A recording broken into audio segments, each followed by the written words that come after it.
Knowledge আসামৰ অন্য এটা ভিডিঅ'লৈ আপোনালোক সকলোকে স্বাগতম জনাইছোঁ। আমি এটা পলিটিৰ চিৰিজ আৰম্ভ কৰিছিলোঁ। তো সেই চিৰিজটোত আমি প্ৰথমটো ভিডিঅ'ত কি কৰিছিলোঁ, ফাণ্ডামেণ্টেল ৰাইটছৰ বিষয়ে আমি ডিটেইলকৈ অধ্যয়ন কৰিছিলোঁ। তো আজি এই ছেকেণ্ড ভিডিঅ'টোত আমি কি কৰিম, আমাৰ যিসমূহ DPSP আছে, তাৰপিছত ফাণ্ডামেণ্টেল ডিউটিজ আৰু সংবিধান কেনেকৈ সংশোধন কৰা হয়, এই সকলোবোৰ বিষয়ে বিতংকৈ আমি জানিবলৈ চেষ্টা কৰিম। তদুপৰি আমাৰ যিখিনি ভিডিঅ'ৰ কণ্টেণ্ট, সেই কণ্টেণ্টখিনি আমি কি কৰোঁ, আমাৰ যিটো ৱেবছাইট আছে নলেজ আসাম বুলি, তাত আপলোড কৰা হয়। তাত গৈ আপোনালোকে কণ্টেণ্টখিনি চাব পাৰে বা ডাউনলোড কৰিব পাৰে। তো আমি এতিয়া আমাৰ বিষয়বস্তুলৈকে ঘূৰি আহিছোঁ। সাধাৰণতে DPSPসমূহ কি কৰা হৈছে, আমাৰ সংবিধানৰ যিটো পাৰ্ট 4 আছে, সেই পাৰ্ট 4ত 34 নম্বৰ আৰ্টিকলৰ পৰা 51 আৰ্টিকললৈ কি কৰা হৈছে, সন্নিৱিষ্ট কৰা হৈছে। DPSPসমূহ সাধাৰণতে কি হয়, এক প্ৰকাৰৰ ৰাইটছে হয়। তো যোৱাটো ভিডিঅ'ত আপোনালোকক কৈছিলোঁ যে DPSP আৰু ফাণ্ডামেণ্টেল ৰাইটছৰ পাৰ্থক্য কি আছিলে, যে ফাণ্ডামেণ্টেল ৰাইটছসমূহ কি হয়, সাধাৰণতে এক প্ৰকাৰৰ নিগেটিভ ৰাইটছ হয়। নিগেটিভ ৰাইটছ এইকাৰণে তাক কোৱা হৈছিলে যে যিহেতু ই কি কৰে, আমাৰ যিসমূহ লেজিছলেচাৰ আছে বা এক্সিকিউটিভ আছে, সেই লেজিছলেচাৰ আৰু এক্সিকিউটিভক কিছুমান মানে কাম কৰাৰ পৰা বিৰত ৰাখে। অৰ্থাৎ তেওঁলোকৰ পাৱাৰ কিছু পৰিমাণে কাৰ্টেল কৰে মানে কাটে। তো সেইকাৰণে তাক কি বুলি কোৱা হৈছিলে, নিগেটিভ ৰাইটছ বুলি কোৱা হৈছিলে। আনহাতে এই DPSPসমূহ পজিটিভ ৰাইটছ বুলি এইকাৰণে কোৱা হয়, কাৰণ ই মানে কি কৰে, আমাৰ গভাৰ্ণমেণ্টক জনসাধাৰণৰ হিতাৰ্থে কিছুমান কাম কৰিবলৈ উদ্বুদ্ধ কৰে বা প্ৰমোট কৰে। তো সেইকাৰণে এই DPSPসমূহ কি বুলি কোৱা হয়, পজিটিভ ৰাইটছ বুলি কোৱা হয়। এতিয়া এই DPSPসমূহক আমাৰ অন্য এটা পাৰ্টত সন্নিৱিষ্ট কৰাৰ কাৰণ কি, এনেকুৱা এটা প্ৰশ্নৰ উদ্ভৱ হ'ব পাৰে আমাৰ মনত। তো তাৰ উত্তৰটো এনেকুৱা ধৰণৰ, যে আপোনালোকক এটা উদাহৰণ দিছোঁ, যে এজন ব্যক্তি তেওঁৰ মাহিলী ইনকাম ধৰিলোঁ 20,000 টকা। তেওঁ কি কৰে, ডেইলি তেওঁৰ ৱৰ্ক প্লেচলৈকে ট্ৰেইনত আপ ডাউন কৰে। তাৰ ফলত তেওঁ 3-4 ঘণ্টা সময় তাত ৱেষ্ট হয়। তদুপৰি তেওঁৰ পাৰ্চনেলিটি ডেভেলপমেণ্টৰ কাৰণে এটা স্মাৰ্টফোন আৰু এটা লেপটপৰ খুবেই প্ৰয়োজন। তদুপৰি তেওঁ কি কৰিছে, ঘৰৰ ফালৰ পৰা এখন 4চকীয়া বাহন লোৱাৰ কাৰণে উদ্বুদ্ধ কৰি আছে।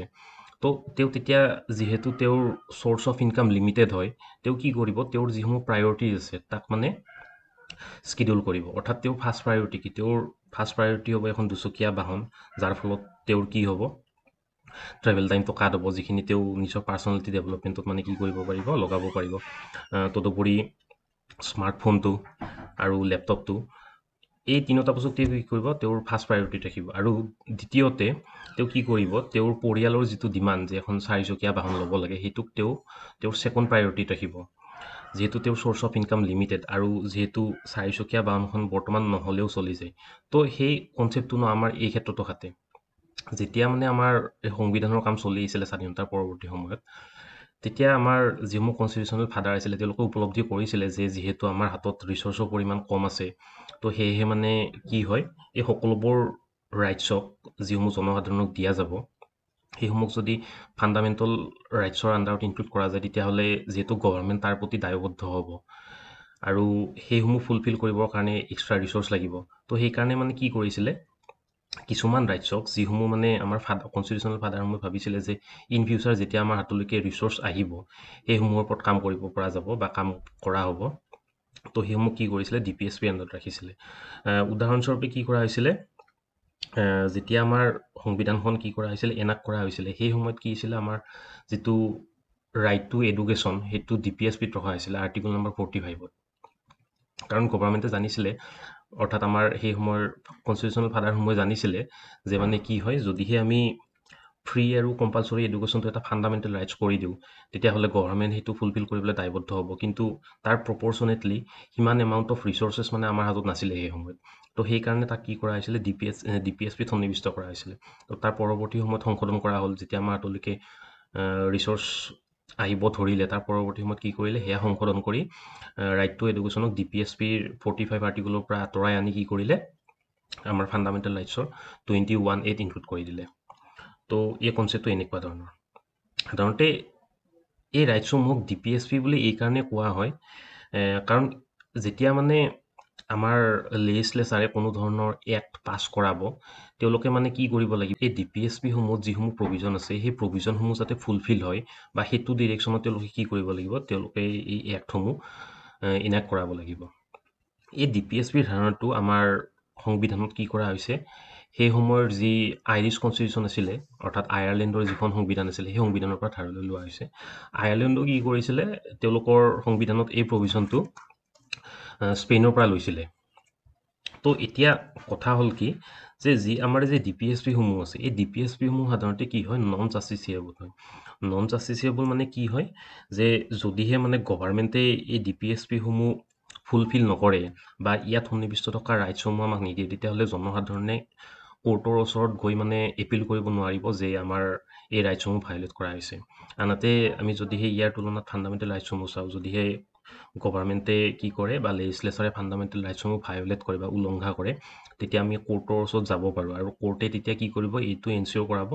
যে এই ৰাইটছসমূহ যাতে ফুলফিল হয় কিন্তু DPSP ক্ষেত্ৰত তেনেকুৱা নহয় তো আমাৰ সংবিধানত যিসমূহ DPSP আছে এই DPSP সমূহ সংবিধানত সাধাৰণতে কি কৰা হৈছে ক'লে 34ৰ পৰা 51 নম্বৰ আৰ্টিকললৈকে সন্নিৱিষ্ট কৰা হৈছে কিন্তু এই DPSP সমূহ কোনো ধৰণৰ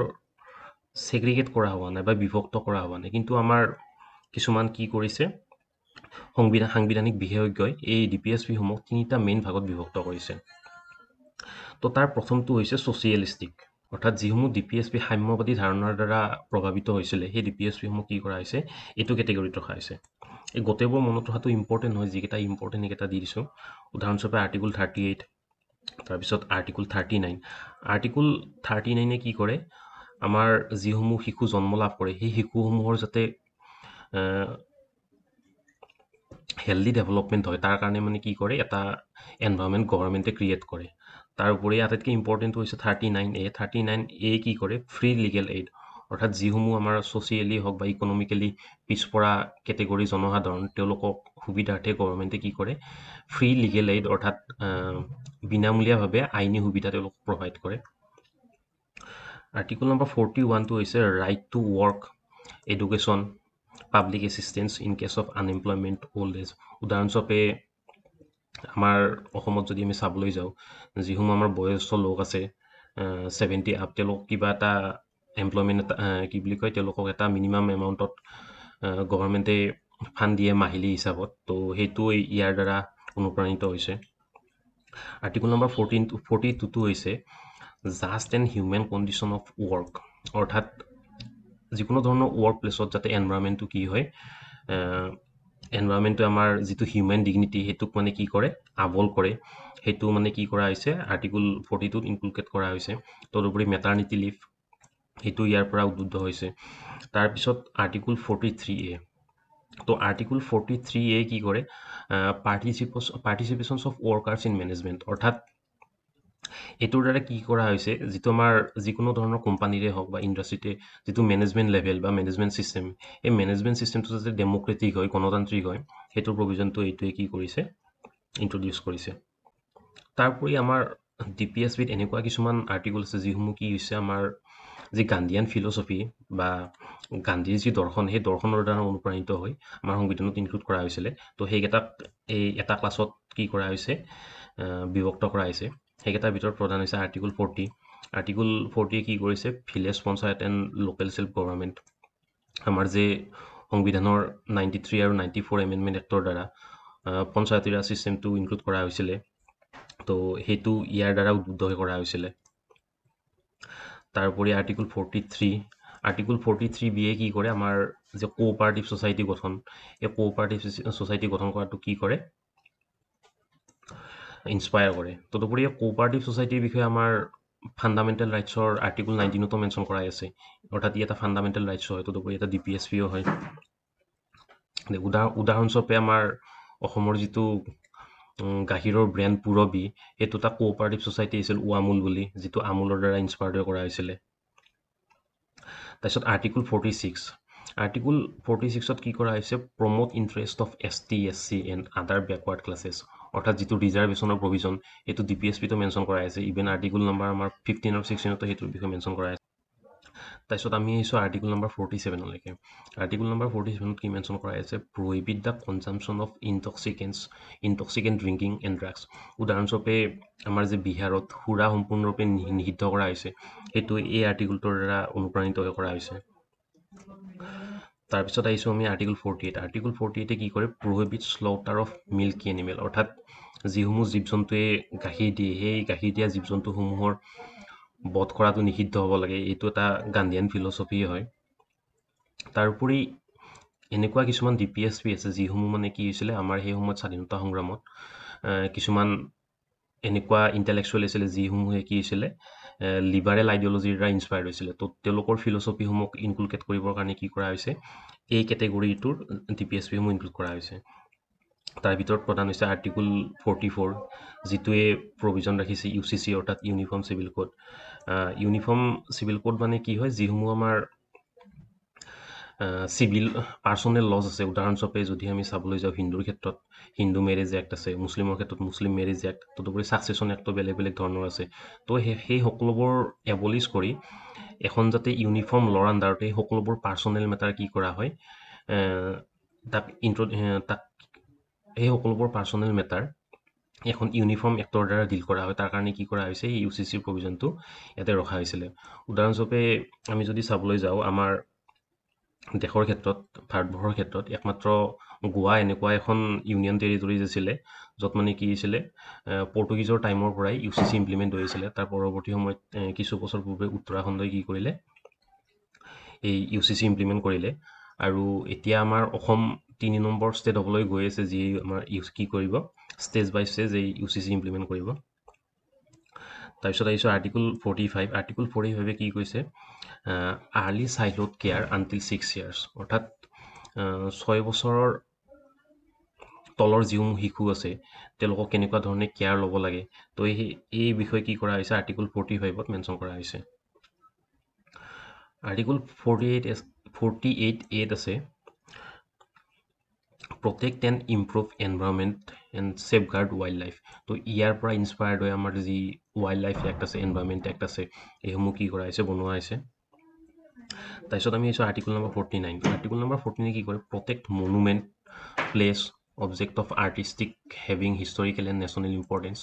অৰ্থাৎ যিসমূহ বস্তু আমাৰ হিষ্টৰিকেল আৰু নেশ্যনেল ইম্পৰ্টেঞ্চ আছে, বা মনুমেণ্টছেই হওক বা প্লেছেই হওক, তো এই সকলোবোৰ প্ৰিজাৰ্ভ কৰাটো।